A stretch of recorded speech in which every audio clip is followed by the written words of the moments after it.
வணக்கம். நம்மளோட சிறகடிக்க ஆசையில் வரக்கூடிய எபிசோட் எந்த மாதிரி விஷயம் நடக்க போகுது சொல்லி நம்ம இந்த வீடியோவில் பார்க்கலாம். பார்வதிக்கு மனசே கேட்கல இந்த விஷயத்தை கேட்ட உடனே இப்போ என்னடா பண்ணுறது, என்னால் இப்போ இவ்வளோ பெரிய விஷயத்தில் அவன் மாட்டிக்கிட்டாலே விஜயா, எனக்கு மனசு ரொம்ப கஷ்டமாக இருக்குது. அது இல்லாமல் இவ இப்போ என்னை எரிஞ்சு பேசிகிட்டு இருக்கா, எனக்கு மனசு ரொம்ப கஷ்டமாக இருக்குது, என்ன பண்ணலாம் அப்படின்னு சொல்லி பார்வதி நினச்சிட்டு இருக்காங்க. அப்போ தான் நம்ம வித்யா வீட்டுக்கு போவோம். ரோஹினோட க்ளோஸ் ஃப்ரெண்ட் வித்யா தான். அவகிட்ட போய் பேசினா கண்டிப்பாக ஏதாச்சும் ஒரு உண்மை தெரியும் அப்படின்னு சொல்லி பார்வதி நினைக்கிறாங்க. சரின்னு சொல்லி என்ன நடக்குது அப்படின்னு பார்த்தீங்கன்னா வித்யாவை பார்க்கறதுக்காக பார்வதி போகிறாங்க. போன உடனே இந்த மாதிரி வாங்கன்ட்டு என்ன நீங்கள் வந்திருக்கீங்க அப்படின்னு சொல்லி வித்யா கேட்குறாங்க. அப்போ பார்வதி சொல்கிறாங்க, ஏமா நான் எதுக்கு வந்தேன்னு உனக்கு தெரியாதா அப்படின்னு சொல்லி கேட்குறாங்க. இல்லை ஆண்டி தெரில சொல்லுங்கள் அப்படின்னு சொல்கிறாங்க. அதான் ரோஹினியை பற்றி பேசுறதுக்கு தான் வந்தேன் அப்படின்னு சொல்கிறாங்க. சரி ஆண்டி சொல்லுங்கள் அப்படின்னு சொல்லி வித்யா கேட்குறாங்க.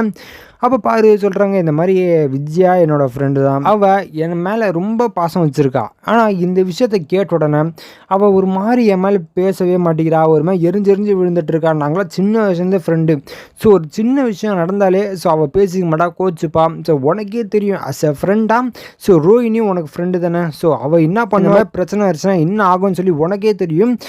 அந்த நிலைமையில தான் நான் இருக்கேன், இப்போ என்ன பண்ணுறதுன்னு தெரியாமல் இருக்கேன் அப்படின்னு சொல்கிறாங்க. அப்போ வித்யா சொல்கிறாங்க, புரியுது என்ன பண்ணலாம் அப்படின்னு சொல்லி கேட்குறாங்க. அப்போ பார்வதி சொல்கிறாங்க, அதெல்லாம் ஒன்றும் இல்லைம்மா, ரோஹினி எங்கே இருக்கா, வீட்டில் இருக்காளா அப்படின்னு சொல்லி கேட்குறாங்க. அப்போ வித்யா சொல்கிறாங்க, இல்லைன்டி ரோஹினி வந்து ஒரு இடம் வரைக்கும் போயிருக்கா அப்படின்னு சொல்கிறாங்க. அப்போ பார்வதி என்ன வரமாட்டாளா அப்படின்னு சொல்லி கேட்குறாங்க. இல்லைன்டி அவள் நாளைக்கு தான் வருவா அப்படின்னு சொல்லி பார்வதி கிட்டே வித்யா சொல்கிறாங்க.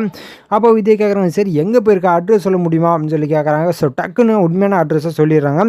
அதுக்கப்புறம் ஐயோ உண்மையை உளறிட்டு பண்ணாம அப்படின்னு சொல்லி அட்ரஸை மாற்றி சொல்கிறாங்க. அப்போ பார்வதி, சரிம்மா நான் நாளைக்கு வரேன், வந்த உடனே எனக்கு ஒரு ஃபோன் பண்ணு, நான் வந்துடுறேன் அப்படின்னு சொல்கிறாங்க. அப்போ விஜய் சொல்கிறாங்க, சரி ஆண்டி அப்படின்னு சொல்கிறாங்க. சரின்னு சொல்லி என்ன நடக்குது அப்படின்னு பார்த்தீங்கன்னா பார்வதி கிளம்பலான்னு சொல்லி ரெடி ஆகிறதுக்குள்ளே மனோஜ் வராரு, அது குடிச்சிட்டு வராரு. இதை பார்த்துடனே பார்வதிக்கு ரொம்ப மனசு கஷ்டமாகுது. என்ன மனோஜ் இப்படி குடிச்சிட்டு வந்துட்டுருக்கேன், உன் தம்பி தான் குடிப்பான், இப்போ நீ குடிக்க ஆரம்பிச்சிட்டியா பார்வதி வந்து கேட்டுட்ருக்காங்க. அப்போ மனோஜ் சொல்கிறாங்க, இல்லை ஆண்டி நீங்களே உங்களுக்கே தெரியும் எல்லா விஷயமும், இந்த மாதிரி விஷயம் நடந்துட்டு நான் எப்படி குடிக்காமல் இருக்க முடியும் சொல்லுங்கள், மனசு அவ்வளோ கஷ்டமாக இருக்கேன்டி அப்படின்னு சொல்கிறாங்க. அப்போ பார்வதி சொல்கிறாங்க, மனோஜ் இங்கே பாரு, குடிக்கிற ஆளாக வச்சுக்காத, இது மட்டும் உங்கள் அம்மாவுக்கு தெரிஞ்சுன்னா எவ்வளோ மனசு கஷ்டப்படும், நல்ல வேலை நான் அவளை இன்னைக்கு கூப்பிட்டு வரல அப்படின்னு சொல்லி பார்வதி வந்து சொல்லிட்டு இருக்காங்க. அப்போ மனோஜ் வந்து என்ன இப்படி பண்ணுறது அப்படின்னு சொல்லி என்னென்னமோ போதையில் பேசிகிட்டு இருக்காங்க. சரி நீ பார்த்து வீட்டுக்கு போ அப்படின்னு சொல்லி பார்வதி வந்து போயிட்டுருக்காங்க. போன உடனே பார்வதி டக்குன்னு ஒரு ஞாபகம் வருது.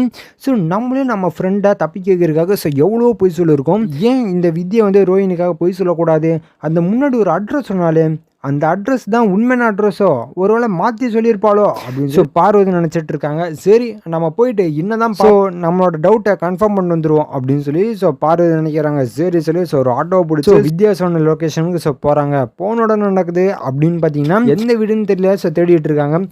தேர்ட் நிமிஷம் என்ன ஆகுது அப்படின்னு பார்த்தீங்கன்னா கிறிஸ் வந்து வெளியே ஓடி வரான். கிறிஸை கூட்டிகிட்டு போகிறதுக்காக ரோஹினியும் வராங்க.